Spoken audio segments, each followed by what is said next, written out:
ठीक है जी, क्रिएट हम करते हैं सेम नाम के साथ, हम लोग यहाँ पे डेटाबेस क्रिएट करते हैं। ठीक है, वो कह रहा है create database sales underscore DW data warehouse, क्योंकि हमारी जो मेन एंटिटी है, जो हमारा सब्जेक्ट ओरिएंटेड होती है डेटाबेस वेयरहाउस, तो हम सेल्स के ऊपर फोकस करेंगे। ठीक है, तो हम करते हैं यहाँ पे क्रिएट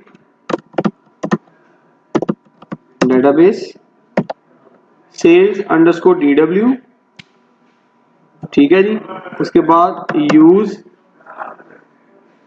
क्रिएट करने के बाद हम इसी के ऊपर इसको यूज करेंगे और इसके ऊपर हम क्यूरीज को इस्तेमाल करेंगे। हाँ जी बताएं बताएं। हाँ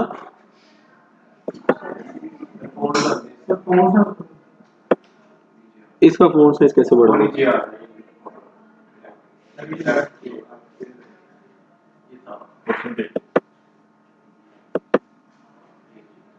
ठीक है,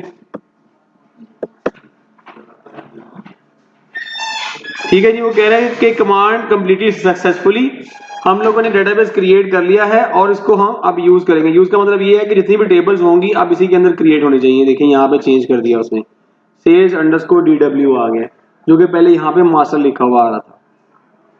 ठीक है, अब सबसे पहले डेटाबेस वेयरहाउस क्रिएट करते वक्त आप अपनी डायमेंशन टेबल्स क्रिएट करते हैं। डायमेंशन टेबल क्रिएट करने के लिए देखिए वो कह रहा है step 2, create customer dimension table in database warehouse which will hold customer personal details. Customer की टेबल क्रिएट करने जा रहे हैं जो कि कस्टमर की इंफॉर्मेशन को कंटेन करेगी। ठीक है जी, तो क्रिएट टेबल, इसका हम यहां से लेते हैं डिम कस्टमर। उसके बाद हम स्टेप बाय स्टेप इसके आईडी को कॉपी करते हैं।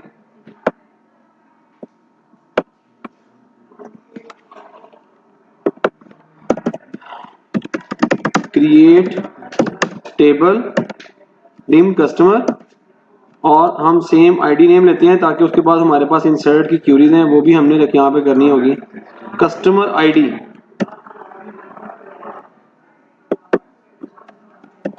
ये वो कह रहा है इंट है, प्राइमरी की है,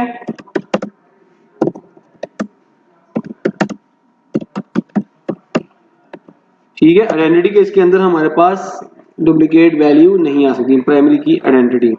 कॉमे के बाद दूसरी वैल्यू सेपरेट करते हैं हम,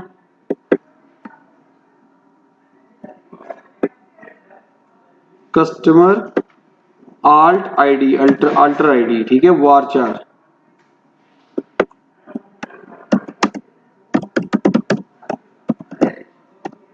ये वो कह रहा है कि नॉट नल, ठीक है जी।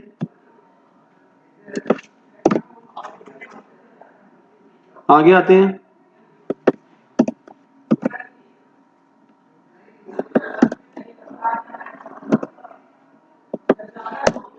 तीसरा कॉलम हमें बता रहा है वो कस्टमर नेम, ये भी वो कह रहा है वारचार और 50 है, but it can be null, varchar 50 and null level. इसके बाद हमारे पास लास्ट कॉलम वो कह रहा है इसका जेंडर आएगा वारचार 20।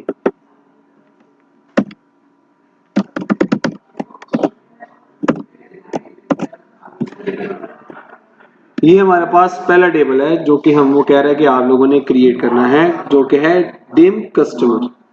तो इस तरह तो जेंडर को एक कॉलम में ले रहे हैं, जेंडर के सेपरेट टेबल ही बनाएगा। भाई तो 2 क्लासों में आया नहीं लास्ट, फिर सारी कहानी सुनानी पड़ेगी कि हम क्या कर रहे हैं। हम यहाँ पे नॉर्मलाइजेशन कर ही नहीं रहे, हम डीनॉर्मलाइज करके डेटाबेस को डिजाइन कर रहे हैं वेयर हाउसिंग के लिए, ठीक है। और वो हम फॉलो कर रहे हैं स्नोफ्लेक स्कीमा। स्नोफ्लेक स्कीमा के अंदर हमारे पास 2 तरह की टेबल्स होती हैं, एक होती है फैक्ट टेबल, दूसरी होती है डायमेंशन टेबल। डायमेंशन टेबल वो होती है जिसके अंदर हम तमाम इकट्ठे करके नाउन समराइज फॉर्म में रख देते हैं और उसकी प्राइमरी की यूज करते हैं फैक्ट टेबल में। अभी हम क्रिएट कर रहे हैं डायमेंशन टेबल, ठीक हो गया। आगे आते हैं, fill the customer dimension with sample values, ठीक है जी, कि आगे हम उसको सिंपल वैल्यूज के साथ उसको के अंदर डेटा को इंसर्ट कर देते हैं। दूसरी वाली आईडी कौन सी? ये कस्टमर अल्टर आईडी उसने रखी हुई है, ठीक है, इसको किसी पर्पस के लिए वो इस्तेमाल करेगा, लेकिन आगे जो हमारे पास रेफरेंस के लिए कस्टमर आईडी ही यूज होगा, ठीक है।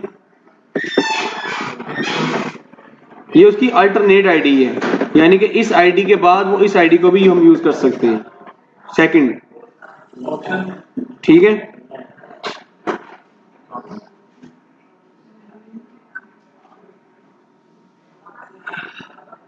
आगे आते हैं, इंसर्ट इनटू डिम कस्टमर, ये हम बाद में इंसर्ट करते हैं, पहले हम अपना स्कीमा क्रिएट कर लेते हैं, ठीक है। वो कह रहा है कि कस्टमर के बाद आपने क्रिएट करनी है प्रोडक्शन डायमेंशन, प्रोडक्ट डायमेंशन, यानी कि कस्टमर जिसको हम वो प्रोडक्ट सेल कर रहे हैं उसका टेबल बन गया, ठीक है। और आगे हम बनाने जा रहे हैं प्रोडक्ट का टेबल, ठीक है जी, table without considering any category और सब कैटेगरी, ठीक है। वो बता रहा है कि जो रिलेशनल डेटाबेस होगी उसमें कैटेगरी, उसकी सब कैटेगरीज, ये तमाम चीजें होंगी, लेकिन यहाँ पे जो हम प्रोडक्ट क्रिएट कर रहे हैं वो हम for the sake of database warehousing create कर रहे हैं, जिन चीजों की जरूरत है उसके मुताबिक हम उसको यहाँ पे लेके आएंगे।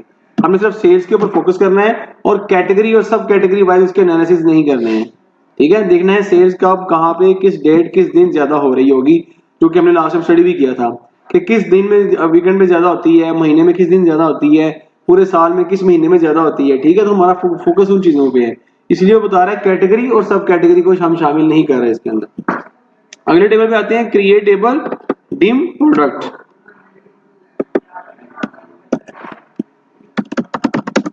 क्रिएट टेबल डिम प्रोडक्ट, और उसके बाद उसके कॉलम्स छोटी ब्रैकेट के आप स्टार्ट करें और एंड कर दें। पहला है प्रोडक्ट की, ठीक है जी,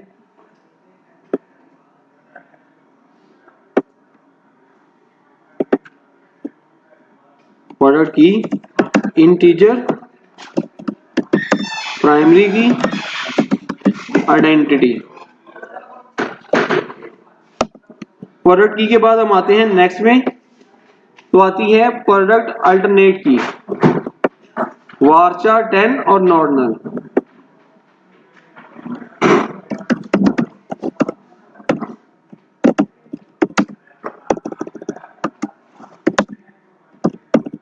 ठीक है जी।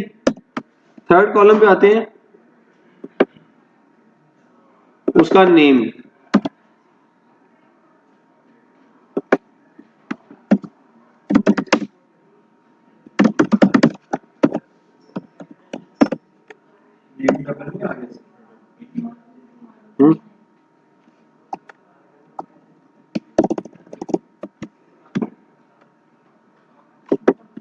ठीक है जी। प्रोडक्ट नेम के बाद हम आते हैं नेक्स्ट वैल्यू पे, product actual cost,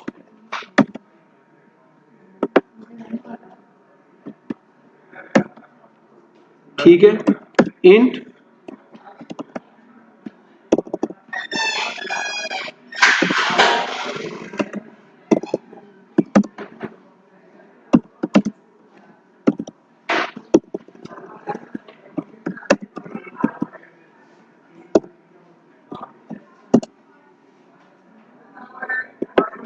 product actual cost, इसने यहाँ पे इसको मनी रखा हुआ है, ठीक है। ये भी एक वैल्यू होती है, परसेंट वैल्यू लेने के लिए आप इसको डेसिमल रख सकते हैं, इंटीजर रख सकते हैं, ठीक है जी।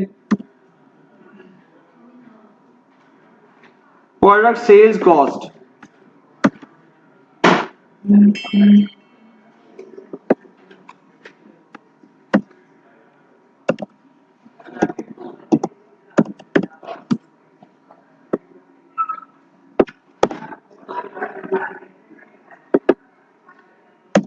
ठीक है जी। अब ये हमारे जो प्रोडक्ट की टेबल है उसके बेसिकली कॉलम यहाँ तक हमारे बनते हैं। चूंकि वो बता रहा है इसके अंदर बाकी कॉलम हम शामिल क्यों नहीं कर रहे हैं, कि हम लोगों ने सिर्फ ये देखना है कि हमारे पास पूरे साल में किस महीने में किस दिन में सबसे ज्यादा प्रोडक्ट सेल होती है और क्यों होती है। उसके अगेंस्ट वो कह रहा है कैटेगरी या सब कैटेगरी के अगेंस्ट हमें कोई भी एनालिसिस करने की जरूरत नहीं है, या बाकी चीजें जो उसके अगेंस्ट होती हैं, इसका प्राइस टैग है या किस कंपनी से रिलेटेड है, तो उसको हम शामिल नहीं करेंगे यहाँ पे, ठीक है जी। दो टेबल हो गए हमारे, अब आते हैं अगले टेबल पे। आगे इसको फिल कर रहा है वैल्यूज को, वो भी हम देखते हैं कि किस तरीके से क्यों फिल की जा रही हैं, ठीक है जी। डेसिमल वैल्यू ले रहा है यहाँ पे, तो आप इसकी डाटा टाइप फिर इंट नहीं रखेंगे वरना डेसिमल वैल्यू नहीं आएगी। ठीक है, जैसे उसने किया हुआ है इसको फिर हम मनी कर देते हैं ताकि इसके अंदर डेसिमल वैल्यूज आ सके। आगे आते हैं, क्रिएट स्टोर डायमेंशन टेबल। अब हम ये देखना चाह रहे हैं कि किस स्टोर में कौन सी प्रोडक्ट सबसे ज्यादा कस्टमर्स खरीद रहे हैं, तो उसके लिए हम स्टोर का टेबल के साथ बनाने जा रहे हैं। ठीक है जी, create table dim stores.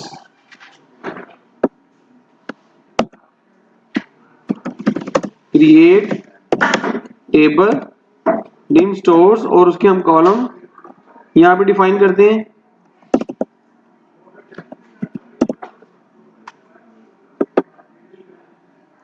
Store ID,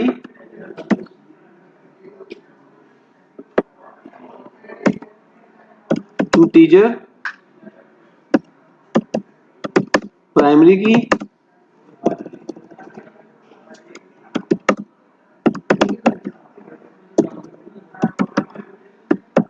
identity. Store ID के बाद स्टोर आल्ट आईडी,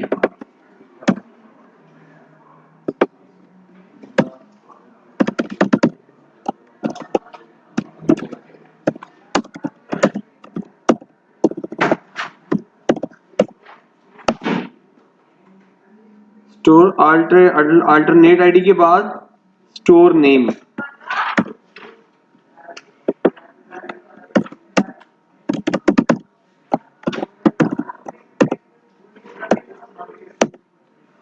ठीक हो गया जी यहां तक। स्टोर नेम के बाद उसकी लोकेशन,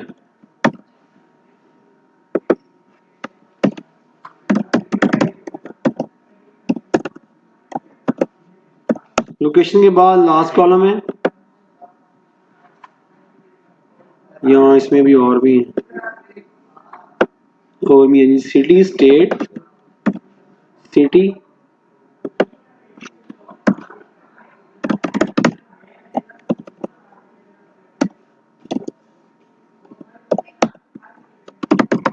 स्टेट,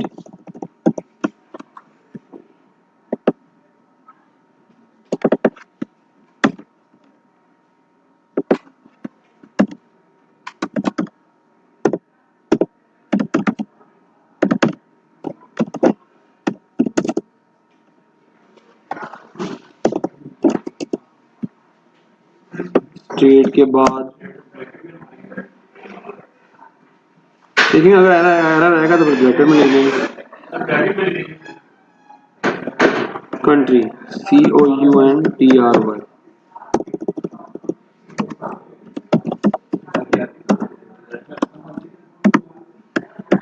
वारशार।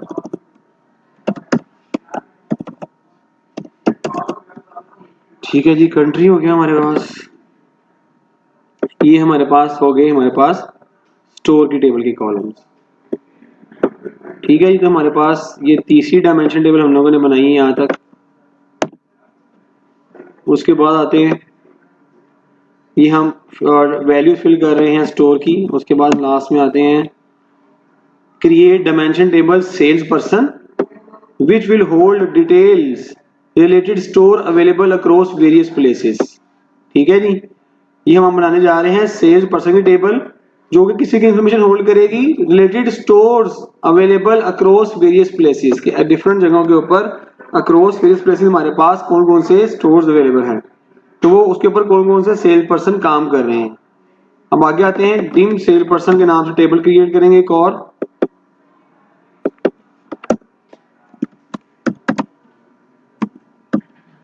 क्रिएट टेबल छोटी bracket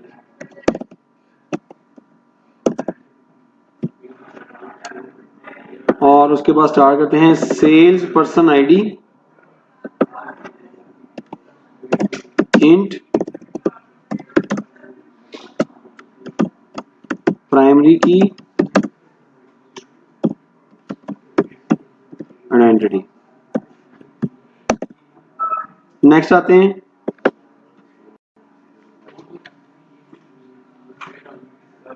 sales person alternate ID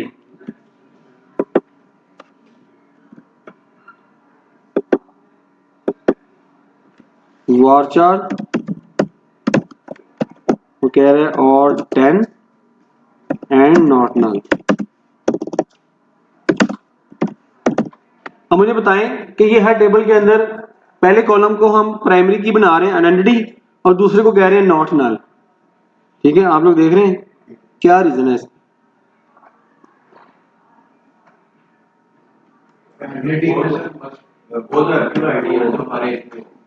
हाँ वो तो नल हो रहा है नहीं है प्राइमरी की ऑटो था। अच्छा, और ये मैं बताएं कि सेकंड जो है वो सेल्स पर्सन अल्टरनेट आईडी ये क्या है और ये कह रहा है नॉट नल। अगर वो नहीं दी होगी सर एक तो हमने वो लगाया होता है ऑटो इंक्रीमेंट आइडेंटिटी और रोल को करेगा, अगर वो नहीं होगा तो फिर वो नहीं मैं बताता हूँ आपको। ये देखेंगे ये टेबल है, इसका जो स्कीम है वो इस तरीके से वो इसको डिजाइन कर रहा है कि ये जो आइडेंटिटी वाला कॉलम है, हम जब वैल्यूज एंटर करेंगे ना, हम ये जो कॉलम है ना सेल्स पर्सन अल्टरनेट आईडी या स्टोर अल्टरनेट आईडी या कस्टमर अल्टरनेट आईडी, बेसिकली वो हमारी आइडेंटिटी है कस्टमर की या स्टोर की या पर्सन की। ये जो कॉलम है ना, ये आइडेंटिटी का मतलब होता है 1 से स्टार्ट हो जाओ और ऑटो इंक्रीमेंट करते रहो 2 3 4 5 6 7 8 9 10। ठीक है, ये बैकएंड के ऊपर टेबल की आइडेंटिटी है। जो कस्टमर को शो करवानी है वो ये है सेल्स पर्सन अल्टरनेट आईडी, इसके अंदर हम उसकी वैल्यू रखेंगे। ठीक है जी, कस्टमर डैश 001, तो ये उसकी आईडी चलेगी। यहाँ पे वो ऑटो इंक्रीमेंट के साथ खुद ही इंक्रीमेंट करेगा 1 2 3 4 5 6 7 8 9 10। ठीक है, बेसिकली ये आइडेंटिटी है जो हम आगे कस्टमर को शो करेंगे फ्रंट एंड पे। ये ऑटो नहीं है, ये हम खुद से प्रोवाइड करेंगे, इसकी वैल्यू हम नहीं देंगे, ये टेबल खुद से इंक्रीमेंट करेगा, वैल्यूज लगाएगा। ठीक है, इसकी हम वैल्यू नहीं देंगे। नीचे वाली कस्टमर पे शो हो रही है, नीचे वाली है बेसिकली जो टेबल की असल आईडी है ना, समझ लें जो पूरी बिजनेस लॉजिक के अंदर शो होगी बिजनेस के अंदर, वो वही आईडी है जो अल्टरनेट के नाम से बना रहे हैं, ALT के नाम से। तो ये कंफ्यूज नहीं करेगा सेम वर्ड्स को, ये डुप्लीकेट नहीं करेंगे। ये देखिए यहाँ पे प्राइमरी भी हो जाएगा। ये देखिए मैं आपको बताता हूँ मिसाल के तौर पे। देखिए हमने ये एक स्टोर का टेबल था, स्टोर की टेबल पे हमने रखा हुआ स्टोर आईडी और स्टोर अल्टरनेट आईडी। ठीक है, अब स्टोर अल्टरनेट आईडी और स्टोर आईडी के देखिए हम वैल्यू इंसर्शन करेंगे ना, तो हम इस तरीके से करेंगे। ये देखिए हम क्या दे रहे हैं, ये उसका LOCA1 ये स्टोर का आईडी है, इसकी बैकएंड के ऊपर जो आइडेंटिटी है वो 1 इसको लग जाएगी, 2 इसको लग जाएगी, 3 इसको लग जाएगी। लेकिन जो हम पूरी बिजनेस में एप्लीकेशन के अंदर जो आईडी इस्तेमाल करेंगे वो ये होगा, स्टोर नंबर A1 जो जोहर टाउन में है, स्टोर नंबर A2 जो कि फोर्टर स्क्वायर में है, स्टोर नंबर A3 जो कि इकबाल टाउन में है।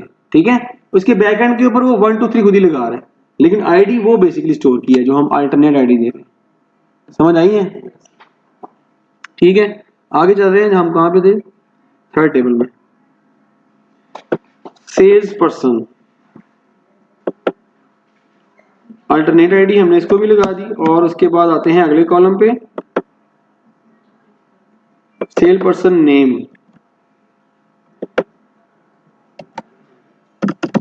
वारचार 100। उसके बाद आ गया, देखिए इसलिए उसने कहा है कि नॉट नल है, कि ये नल नहीं हो सकती। ठीक है, तो वो लोकेशन हम लोगों ने लगानी है हर स्टोर को। नेम आ गया, उसके बाद आते हैं स्टोर आईडी जो कि है इंटीजर,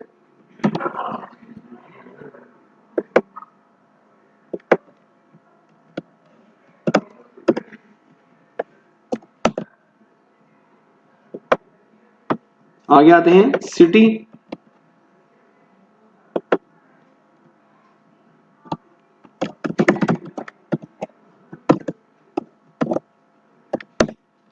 सिटी के बाद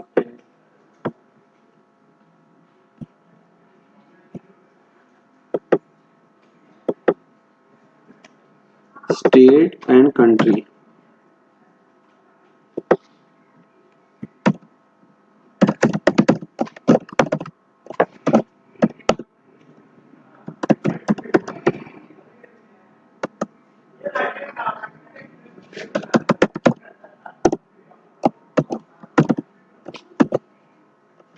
ठीक है जी, तो यहां तक हम लोगों ने सेल्स पर्सन का टेबल बना दिया और ये उसकी इंसर्शन है बता रहा वो। आगे आते हैं Step 6, create date dimension table which will create and populate date data divided on various levels. For this you have to refer my article, जो कह रहे हैं इसके अंदर आप कर सकते हैं डेट को किस तरीके से हम करेंगे, ठीक है। उसके बाद script and run it in the database for creating and filling of date dimension with values. अब हम देखते हैं, हम बता रहा है कि डेट की टेबल को क्रिएट करने के लिए हमें कुछ वैल्यूज देनी पड़ेंगी जो कि इस लिंक पे हैं, ठीक है। वो हम देख लेते हैं। Step 7, create time dimension table which will create and populate time data for the entire day with various time buckets. For this आपको यहाँ से हम दोबारा से हम उसको क्रिएट करेंगे और कुछ वैल्यूज यहाँ पे इनपुट देनी होंगी हमें। उसके बाद आता है step 8, create fact table to hold all your transactional entries of previous day sales with appropriate foreign key columns which will refer to the primary key columns of your dimensions. You have to take care while populating your fact table to refer to the primary key values of appropriate dimensions. वो बता रहा है कि अब हम fact table create करने जा रहे हैं। फैक्ट टेबल क्रिएट करने के लिए जो हम ऑलरेडी टेबल्स क्रिएट कर चुके हैं उनकी प्राइमरी कीज को यहाँ पे एज अ फॉरेन की हमें सेट करना पड़ेगा फैक्ट टेबल में, ठीक है। और साथ ही कुछ और दूसरे कॉलम होंगे जिन्हें हम कहते हैं मयर्स। मयर्स कॉलम के अंदर हम उनकी आगे क्वांटिटी प्रोवाइड करेंगे और उसके अगेंस्ट हमारा फैक्ट टेबल तैयार होगा और उस फैक्ट टेबल के ऊपर हम आगे एनालिसिस कर सकते हैं और फ्रंट एंड के ऊपर यूजर्स को डिफरेंट रिपोर्ट्स जमा करवा सकते हैं, ठीक है जी। तो पहले हम इन टेबल को क्रिएट करते हैं और इनमें वैल्यूज को इंसर्ट करते हैं।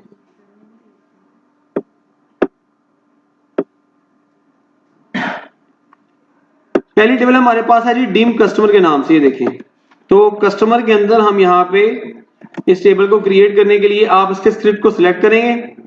सिलेक्ट करने के बाद इसको बटन को क्लिक करेंगे तो हमारे पास टेबल क्रिएट होना चाहिए डिम कस्टमर। अब ये क्रिएट हुआ है कि नहीं हुआ, तो हम यहाँ पे डेटाबेस में जाते हैं। इस डेटाबेस को जाके हम रिफ्रेश करेंगे, ठीक है। तो हमारे पास ये डेटाबेस आ गया sales_dw। इस डेटाबेस के अंदर टेबल के अंदर जाएंगे तो हमारे पास टेबल क्रिएट होना चाहिए डीम कस्टमर के नाम से, जिसको मैंने कहा था कि प्राइमरी की हमारे पास कॉलम ये है और फॉरेन की कॉलम अल्टरनेट कॉलम ये है। Customer ID, customer alternate ID, customer name और जेंडर, ठीक है। हम लोगों ने ये कॉलम इस टेबल के अंदर रखे हैं। अब आगे आते हैं, अगली टेबल क्रिएट करते हैं, क्रिएट टेबल dim_product। अब हमारे पास सेकंड टेबल क्रिएट हो जाएगा जो कि हमारे पास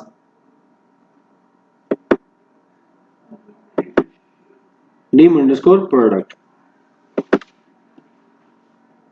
उसके बाद कस्टमर हो गया, प्रोडक्ट हो गया। अब हम स्टोर के अगेंस्ट एक टेबल क्रिएट करने जा रहे हैं, ठीक है। अब हम यहां से रिफ्रेश करते हैं तो हमारे पास तीसरा टेबल क्रिएट होना चाहिए जो कि है स्टोर।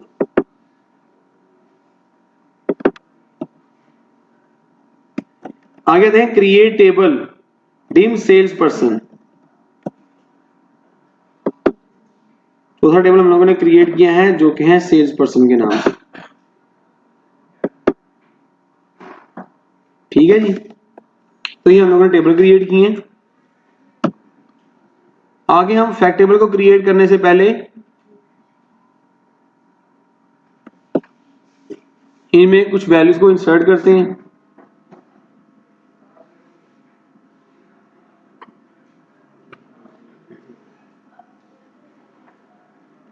अब वो ये बता रहा है, देखें तो कस्टमर का टेबल हमने क्रिएट किया ना, पहला टेबल, उसके अंदर वो बता रहा है कि हमारे पास कस्टमर अल्टरनेट आईडी के अंदर और customer alternate ID, customer name और जेंडर, तीन कॉलम के अंदर हमें वैल्यूज चाहिए, ठीक है। ये बता रहा है कि 1 2 3 4 5 तरह के हम कस्टमर क्रिएट करने जा रहे हैं जिनका नाम ये है, हेनरी फोर्ड है या बिल गेट्स है, आगे ये है रिचर्ड है, इमा वेस्टन है, जो भी है, ठीक है जी। तो इसके अगेंस्ट हम आगे कस्टमर को क्रिएट करेंगे और ये कस्टमर की अपनी आइडेंटिटी है, IMI 001, IMI 002, आगे फर्दर ऑन, ठीक है जी। तो यहां पे हम दोबारा वहां पे जाकर लिखते हैं वैल्यूज,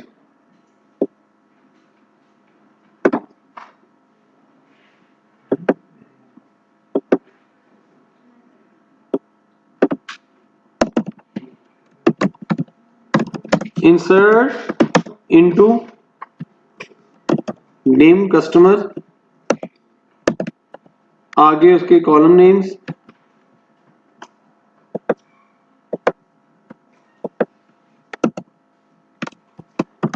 कस्टमर अल्टरनेट आईडी, उसके बाद नेम एंड जेंडर।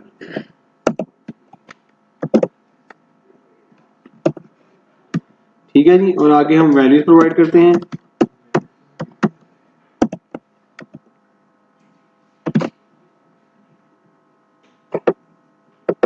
ठीक है, अब यहाँ पे ये पहला रिकॉर्ड है, ठीक है जी, ये दूसरा, ये 3 4 5 तरह के रिकॉर्ड हम यहाँ पे क्रिएट करने जा रहे हैं।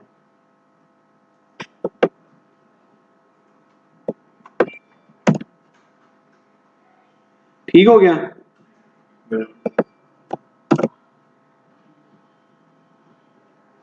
यहां तक समझ में आ रहा है कि हम क्या कर रहे हैं?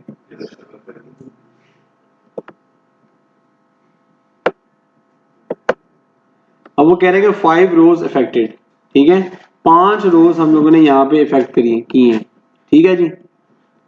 अब यहाँ पे customer ID, customer alternate ID, customer name और जेंडर, ठीक है। अब हम सिलेक्ट करते हैं इस टेबल से कि हमारे पास क्या क्या वैल्यूज इसके अंदर इंसर्ट हुई हैं।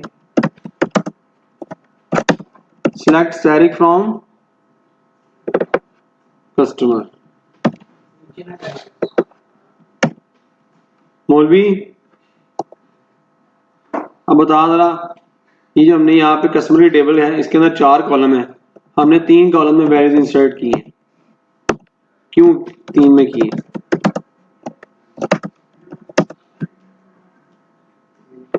बताओ।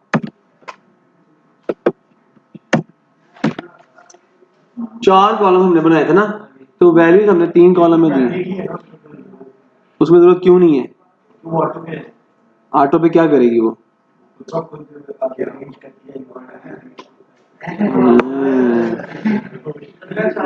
ये जो नाखून खाए हैं इसके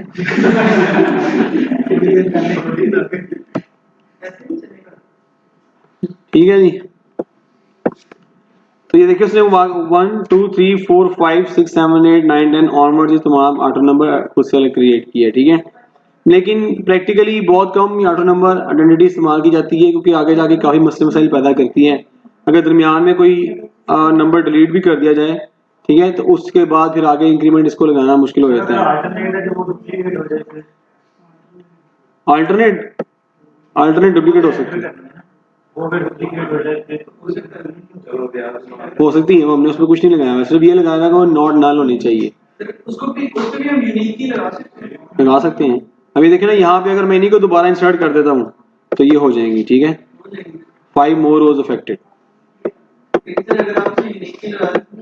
हाँ फिर नहीं होंगी, ठीक है। लेकिन फॉर द पर्पज यहाँ पे जो हम डिजाइन बनाया हुआ है उसके मुताबिक हम यहाँ पे इसको ऐसे ही जनरेट करेंगे, ठीक है। तो हम बाकी डिलीट करते हैं।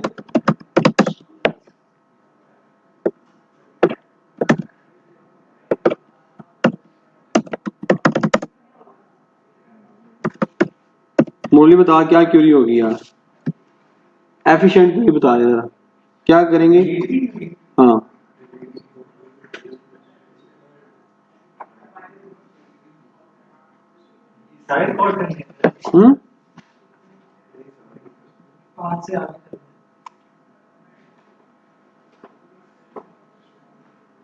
कस्टमर आईडी क्या बता कस्टमर आईडी चलो वो तो मैं कर देता हूँ। एक और चीज पूछता हूँ, इंसर्ट इनटू ये, और इसका हम आईडी कर देते हैं 11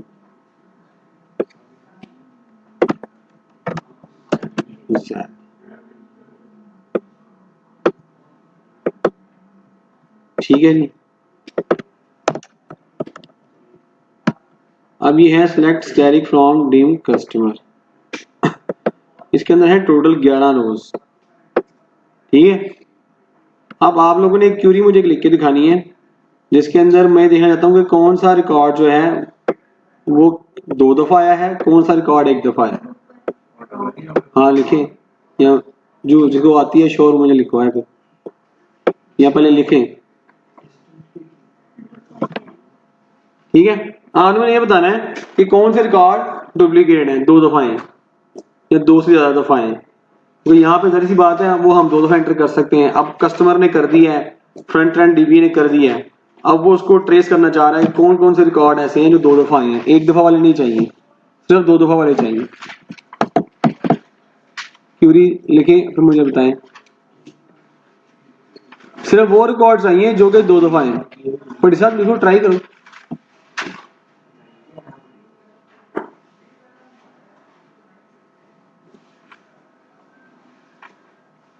जो लिख लेगा फिर वो मुझे बताए, फिर हम यहाँ पे ट्राई करते हैं।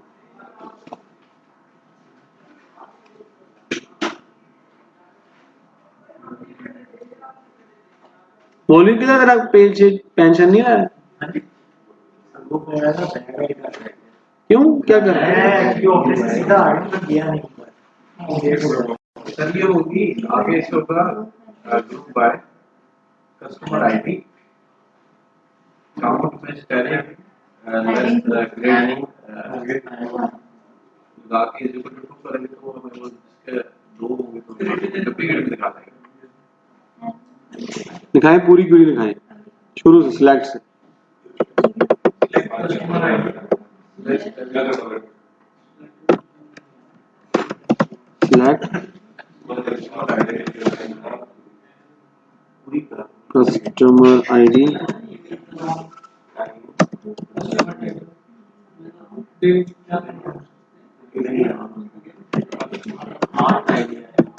कस्टमर है, group by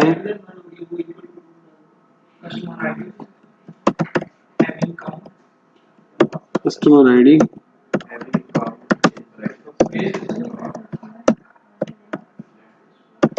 having count sorry customer ID. हाँ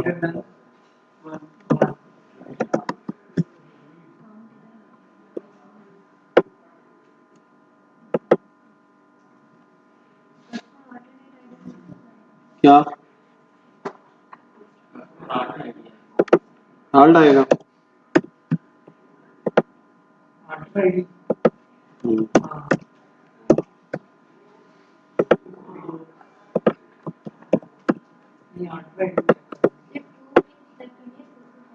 एक से ज्यादा एक से ज्यादा।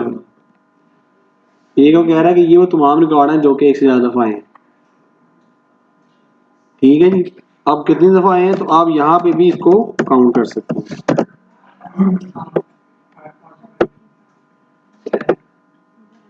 वो कह रहे हैं 2 दफा इस्तेमाल हुए हैं।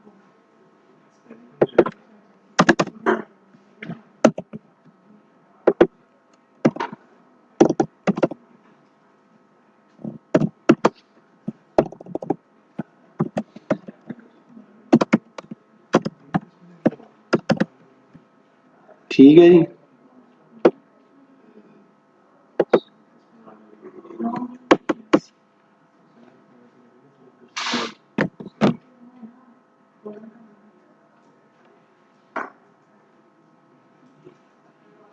ठीक है, समझ में आया? यस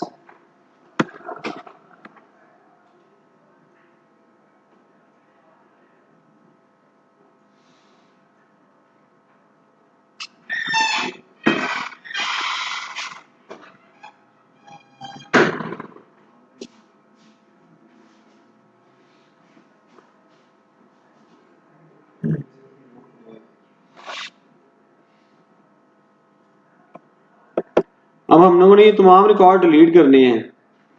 ठीक है जी, जो कि 1 से ज्यादा दफा आए हुए हैं। उसके लिए क्या करेंगे फिर अब?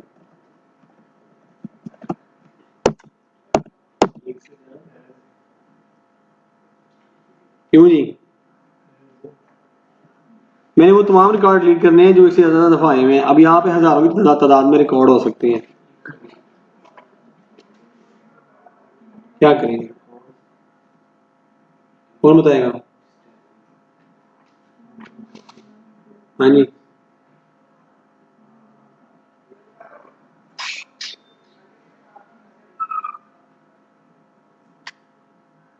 हाँ मौलवी बता,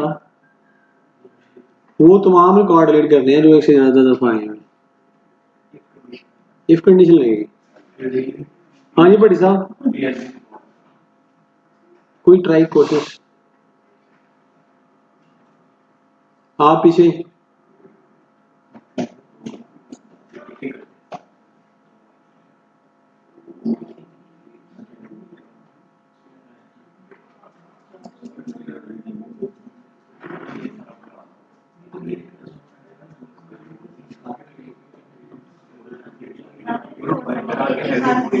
सोचे सोचे सोचे, कंट्रोल डिलीट नहीं करना। अगर हम customer alt ID from then customer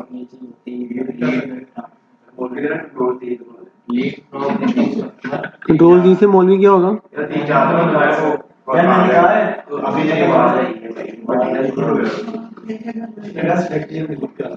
है मौलवी? हाँ जी, कौन बताएगा क्या, कैसे, कहाँ पे?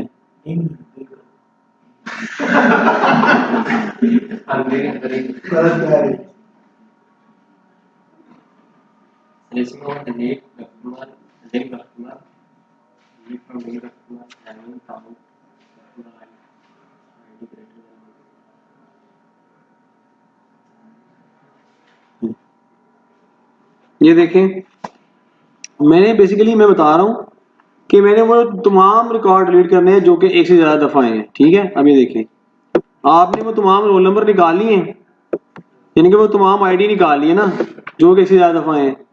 ठीक है, अब ये सारे रिकॉर्ड डुप्लीकेट है, मैंने इन सबको डिलीट करना है। ठीक है, ये जिनका नाम है कस्टमर आल्ट आईडी। अब इसके ऊपर ना आपने लगानी है यहाँ पे, देखिए थोड़ी सी सोचने वाली क्यूरी है। Delete asterisk from, table name क्या है, डिम कस्टमर। ठीक है जी, where customer alt ID in, ये तो वो तमाम रिकॉर्ड जो कि नीचे सेलेक्ट होके आ रहे हैं।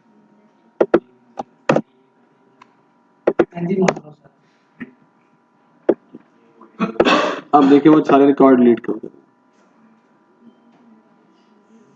उसमें सारे रिकॉर्ड सिर्फ डुप्लीकेट हाँ एक रह जाएगा ना, एक रिकॉर्ड अभी भी होना चाहिए इसके अंदर जो कि डुप्लीकेट नहीं था। सिलेक्ट स्टैरिक फ्रॉम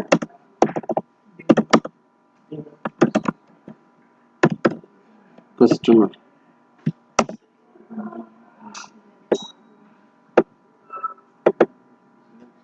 ठीक हो गया, समझ में आया क्या किया है या नहीं आया? हाँ आ गया, बड़ी साहब समझ आया, परेशानी तो कोई नहीं?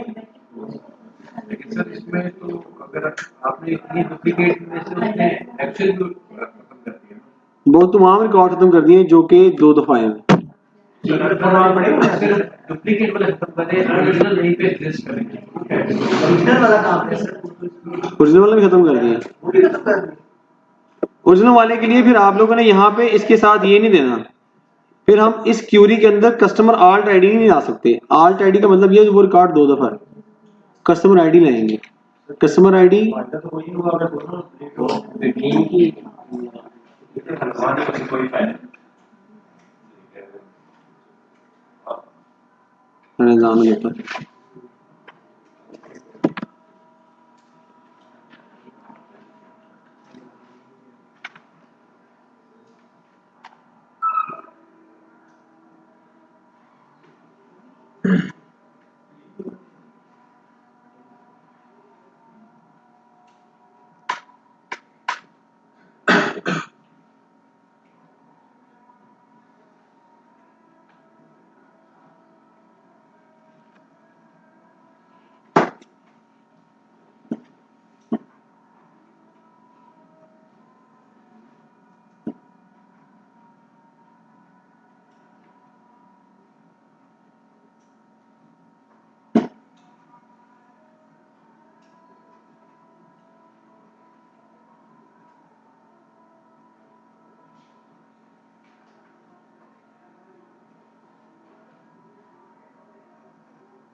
ठीक है जी। अभी बात हो रही थी कि अगर हम लोगों ने यहाँ पे डुप्लीकेट रिकॉर्ड एंटर कर दिए हैं तो उसमें से अगर हम एक रखना चाहते हैं और एक खत्म करना चाहते हैं तो फिर हम जो डिलीशन कर रहे थे ना आल्ट आईडी की बेस पे, वो आल्ट आईडी की बेस पे नहीं होगी, बल्कि आल्ट आईडी की बेस पे आप वो दो यूनिक कस्टमर आईडी निकालेंगे और उसमें से यहाँ पहला टॉप वाला उठा लेंगे या कम करके माइनस कम वाला उठा लेंगे या ज्यादा वाला उठाएंगे, उसके बाद आप उसको डिलीट कर सकते हैं, अदरवाइज वो डिलीट नहीं हो सकता।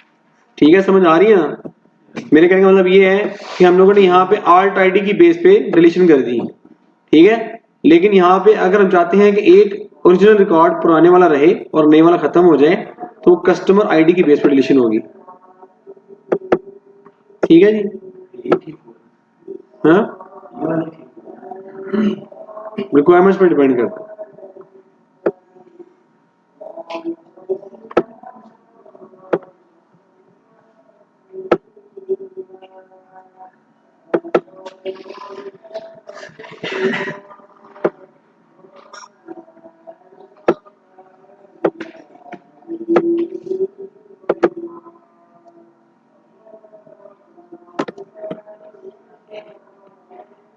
पहले से आनी नहीं है,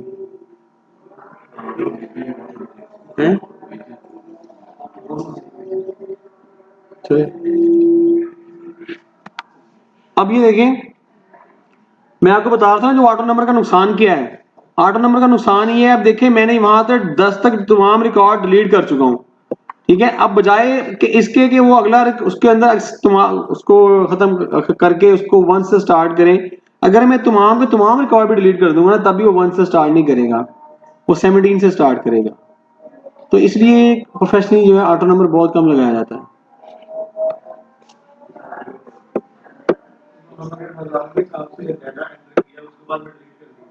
वो 1001 से स्टार्ट कर देगा। ये देख, तो मौलवी तूने काम किया हुआ है? सर ये मेरे साथ यही प्रॉब्लम आ रही है ना प्रोजेक्ट में ना। हाँ, वो मैं डिलीट करता डेट की पूरी चलाई थी, जैसे डिलीट होता था फिर वो आगे 15 से या 16 से शुरू कर देता था। फिर तूने क्या किया? ऑटो नहीं कुछ नहीं किया, वैसे ही चलाई।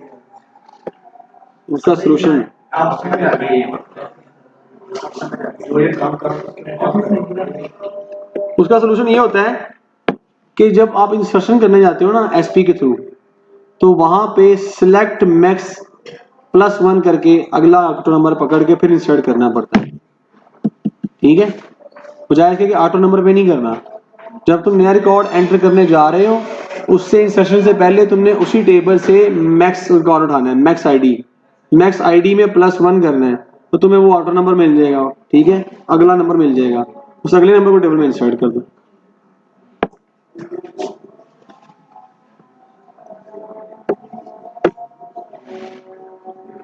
समझ आ रही मैंने क्या कहा? अगली टेबल में एंट्री करते हैं।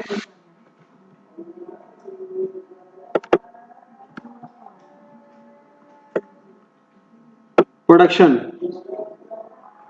जो हमारा प्रोडक्ट का टेबल है उस प्रोडक्ट के टेबल के अंदर जो हमारी वैल्यूज एंटर हो रही हैं वो ये हैं, ठीक है जी। उसकी अल्टरनेट आईडी है, नेम है और उसकी आगे कॉस्ट है और सेल कॉस्ट है। एक्चुअल कॉस्ट 5 रुपए 50 पैसे की है, बेच हम रहे हैं 6 रुपए 50 पैसे में, ठीक है। इसको एंटर करते हैं।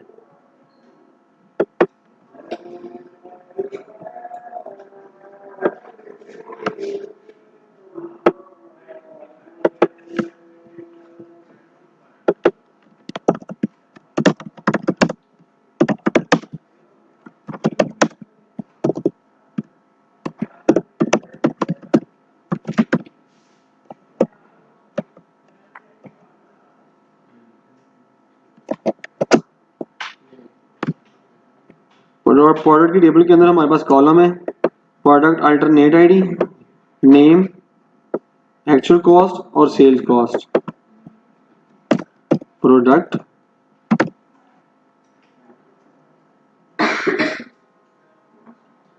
अल्टरनेट की कॉमा प्रोडक्ट नेम कॉमा उसकी एक्चुअल कॉस्ट कॉमा उसकी सेल्स कॉस्ट।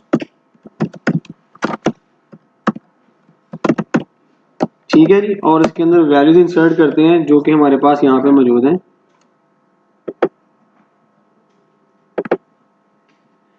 उसी तरीके से हमारे पास वो देखें, आइटम नंबर 1 है उसको कोड लगा हुआ 001, आइटम नंबर 2 है उसको कोड लगा 002 जो कि राइस है। पहली आइटम थी हमारे पास वीट थी, तीसरी हमारे पास ऑयल है, चौथी हमारे पास सॉप है, पांचवी हमारे पास जो भी है वॉशिंग पाउडर है। ठीक है, तो वो हमारे हम एक हाइपरस्टार या जो भी ऐसा सेल स्टोर है उसके अगेंस्ट यहाँ पे वैल्यूज एंटर करते हैं और हर आइटम को हमें कोड लगाते हैं जो कि है आईटीएम 001 या 002। यहाँ पे लिखते हैं वैल्यूज और आगे उसका वैल्यूज। तो हमारे पास प्रोडक्ट की टेबल के अंदर हम एंट्रीज करने जा रहे हैं। वो कह रहे हैं 5 रोज अफेक्टेड। ठीक है, कि हम लोगों ने ये तमाम चीजें प्रोडक्ट की टेबल में एंटर की हैं। दोबारा क्वेरी करते हैं, select static from dim product.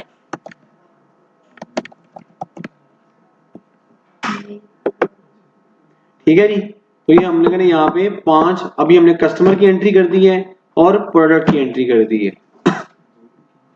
ठीक है, अगली टेबल में आते हैं। यहां तक समझ में आ रहा है ना? Yes sir. अभी डायमेंशन टेबल में एंट्रीज हो रही है। आगे आते हैं, स्टोर की टेबल है हमारे पास। Create table dim stores. Store की टेबल के अंदर हम एंट्री करते हैं तो हमारे पास स्टोर के जो कॉलम है पहले वो देखते हैं कौन कौन से हैं।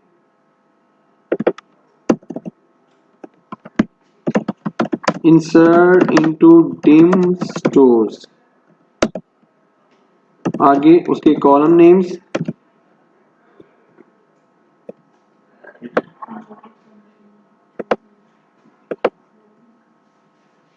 स्टोर आईडी,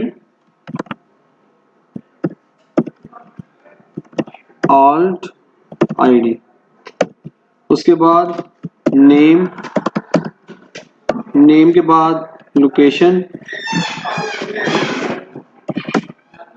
लोकेशन के बाद सिटी, स्टेट, कंट्री। ठीक है, वैल्यूज, वैल्यूज को एंटर करने के लिए हम यहाँ पे आते हैं। अब देखें, स्टोर के लिए उसने बताया कि हमारे पास ये लोकेशन 1 है, LOCA1 ठीक है, हाइपरस्टार है। और आगे उसकी हमारे पास ये उसका नेम है हाइपरस्टार, जो कि हर दफा देखिए वो बता रहा है कि सेम ही है हाइपरस्टार, एक ही स्टोर के हम उसकी सेल्स को मैनेज कर रहे हैं तो स्टोर का नाम सेम आएगा। आगे आते हैं, हमारे पास स्टोर की लोकेशन जो कि बता रहा है कि एक रिंग रोड पे है। ठीक है जी, दूसरा फोर्ट्रेस में है, तीसरा हमारे पास यहाँ जोहर टाउन में है। ठीक है, सिटी कौन सी है वो बता रहा है कि ये सिटी है। उसके बाद स्टेट कौन सी है, ये स्टेट है, और कंट्री ये है। ठीक है जी, तो हम यहाँ पे वही स्टेट और कंट्री और तमाम चीजें हम यहाँ पे कॉपी करते हैं।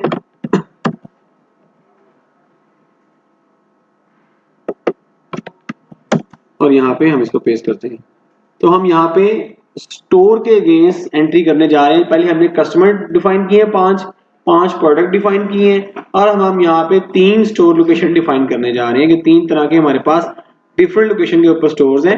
और डिफरेंट लोकेशन हम क्यों एंटर करने जा रहे हैं, वो इसलिए कि हम हर स्टोर के अगेंस्ट उसकी सेल चेक करना चाह रहे हैं कि कौन सा स्टोर सबसे ज्यादा सेल्स करता है, कौन सी प्रोडक्ट की सबसे ज्यादा सेल्स करता है, किस कस्टमर को करता है। ठीक है, या कौन सा सेल पर्सन सबसे ज्यादा सेल करता है। तो ये तमाम चीजें हम आइडेंटिफाई करने जा रहे हैं सेल्स के अगेंस्ट। अब यहाँ पे हम एंट्री देखते हैं, select static from dim stores.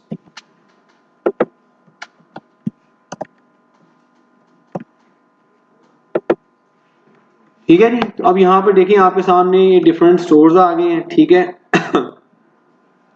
ये उसकी कंट्री वगैरह आप उसको अपडेट कर देते हैं, कर सकते हैं। ठीक है, यहाँ पे बल्कि डिलीट करते हैं और कंट्रीज का चेंज करते हैं।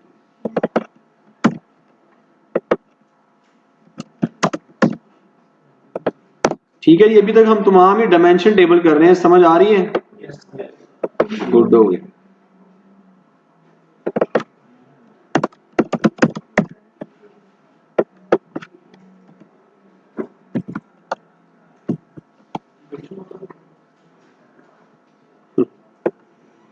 ठीक है जी, अब देखते हैं हम इसके अगेंस्ट एंट्रीज को।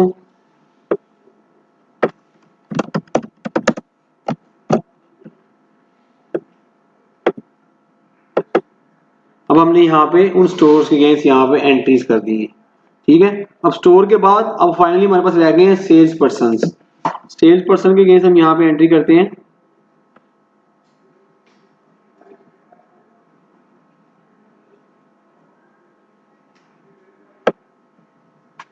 उसके कॉलम नेम हमारे पास ये हैं, insert into name sales person.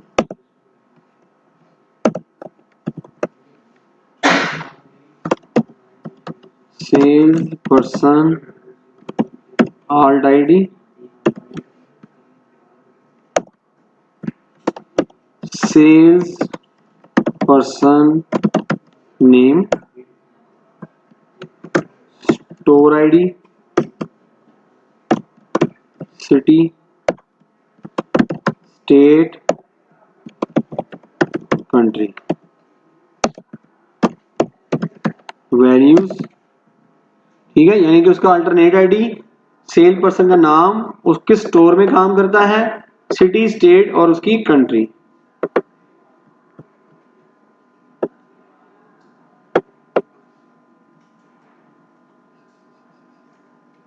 ठीक है जी, तो आगे बता रहे हैं कि ये सेल पर्सन 1 है, DMSPR 1, आशीष उसका नाम है, ठीक है। जो भी है 1 स्टोर लोकेशन 1 के ऊपर वो काम करता है। ये वो हम फॉरन की दे रहे हैं जो कि हम लोगों ने स्टोर के अगेंस्ट आईडी क्रिएट किया है, ठीक है। और आगे हम आगे सिटी, स्टेट और कंट्री देने जा रहे हैं, ठीक है। ये जो 1 है ना, ये वो है जो आपने अभी स्टोर की हम के अगेंस्ट हमने टेबल क्रिएट की है। ये बता रहा है कि ये 1 नंबर स्टोर में काम करता है, ये 2 में करता है, ये 3 में करता है। समझ आई है? हाँ, जो उसकी प्राइमरी की है वो यहाँ पे लाके उसने ज्यादा फॉरन की बताई हुई है। क्लियर है? किसमें? हाँ, नहीं, ये तो अपने उसने हार्ड कोड किया है ना, उसके लिए तो हम सिलेक्ट की क्यूरी लिखेंगे। ये इंसर्ट कर रहे हैं ना हम, तो ये डाटा कहाँ से आ रहा है सिलेक्ट करेंगे आप। Select as store sale person name यहाँ से लेके आओ, ये चीज यहाँ से लेके आओ, ये चीज यहाँ से लेके आओ, फ्रॉम टेबल नेम फ्ला फ्ला फ्ला। तो वो तमाम कॉलम नेम इसी तरीके से आएंगे, वैल्यूज आएंगी और यहाँ पे इंसर्ट हो जाएंगे। वो आपको पता कैसे करते हैं कि नहीं पता? यानी कि हम डिफरेंट टेबल से उठा के भी वैल्यूज को इंसर्ट कर सकते हैं। आइडिया है कि नहीं है? सुना होगा? चले मैं बताता हूँ। अब यहाँ पे इसको हम कंट्री चेंज करते हैं।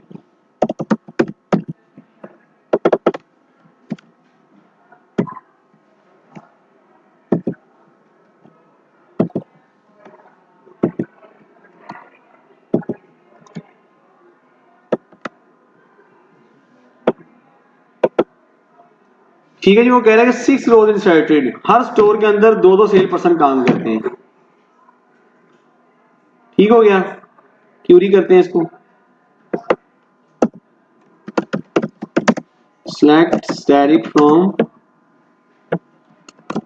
dim sales person।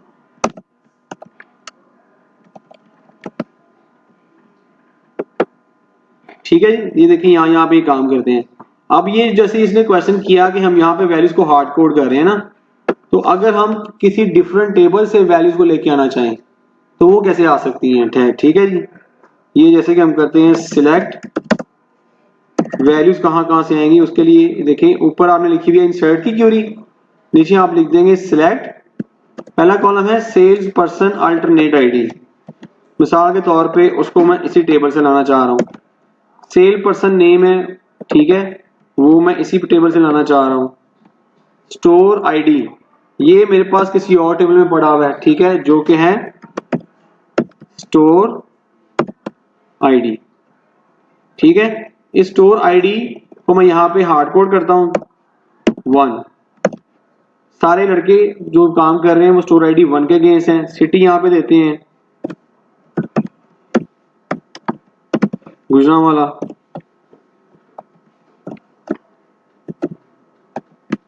ठीक है।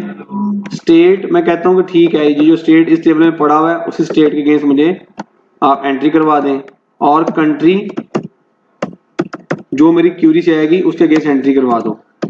फ्रॉम मैं करता हूं इसी टेबल से डिम सेल पर्सन, ठीक है जी। ये अब क्या होगा कि यहाँ पे मेरी ये तमाम वैल्यूज उठ के इस टेबल में जाके इंसर्ट हो जाएंगी, किसी और टेबल से भी आ सकती हैं, ठीक है। तो उसके लिए मैं यहाँ से वैल्यूज को खत्म कर दूंगा, ये ठीक हो गया। अब यहाँ पे क्या होगा कि इस टेबल का तमाम डाटा उठ के इस टेबल में जाके इंसर्ट हो जाएगा। इस तरीके से हम करते हैं वेयरहाउसिंग में, ठीक है। अगर हार्ड कोड नहीं ना करेंगे, टेबल से लेके आना है तो आपने वैल्यूज का वर्ड खत्म कर दिया बीच में से, तो आप जो नीचे क्यूरी लिखेंगे ना वो सारी की सारी जो भी क्यूरी का रिजल्ट होगा ऊपर उसकी इंटीजर और टेक्स्ट जो कॉलम्स है वो सेम होने चाहिए। ऐसा नहीं है कि टेक्स्ट में इंटीजर इंटीजर में टेक्स्ट नहीं जा सकता, ठीक है। तो हम यहाँ पे एग्जीक्यूट करते हैं, वो कह रहा है 6 रोज अफेक्टेड। अब देखें यहाँ पे उसने इसके अगेंस्ट भी एंट्री कर दी होगी, जो कि तमाम लड़के 1 से स्टोर से बिलोंग करते हैं, जो कि 7 से ऑनवर्ड है। ये देखिए हर एक स्टोर आईडी 1 होगी और सिटी गुजरांवाला है, जो कि मैंने ऊपर क्यूरी से किया है, ठीक हो गया। और बाकी कॉलम मैंने कहा था उसी टेबल से ले आओ जो कि पहले से मौजूद है। ये समझ में आया? चलिए ब्रेक कर लेते हैं, ब्रेक कर लें, ठीक है।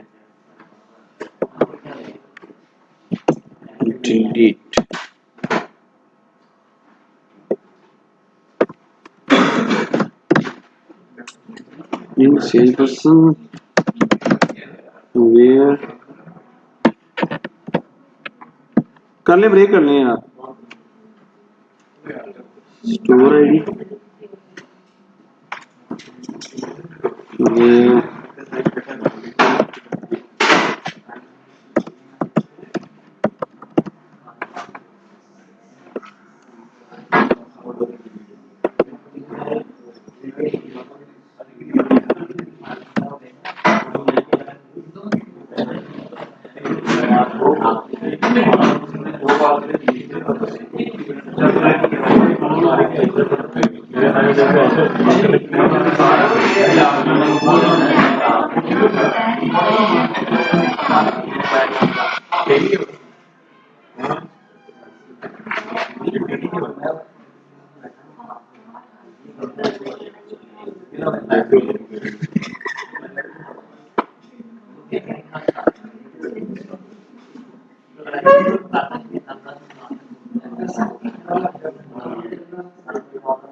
कहाँ से रुकेगी?